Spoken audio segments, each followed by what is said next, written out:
হায় হায় হায়, জান্নাতের ফল ধরবে এই 8 প্রকার গাছে। ডেলি 70 বার কাপড় চেঞ্জ করবে। এই সুতার কাপড় নূর থেকে সুতা বানাবে, ওটার থেকে কাপড় বানাবে। কোনো দর্জি সেলাই করবে না। যে আল্লাহ কুদরত দিয়ে আপনাকে আমাকে এই বিদ্যুটে দুর্গন্ধময় পানির থেকে সৃষ্টি সেরা একটা মানুষ বানাইছেন, ওই কুদরত দিয়ে আল্লাহ কাপড় তৈরি করবেন।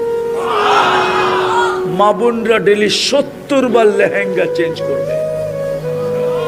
মাথার দিকে দেখেন কুচি লাগানো আছে, ওই লেহেঙ্গায় কুচি থাকবে 3 কিলোমিটার ঘেরের কুচি থাকবে, 3 কিলোমিটার ঘের। নূরের সুতার থেকে কাপড়, ওটার থেকে লেহেঙ্গা। ডেলি 70 বার চেঞ্জ করবে।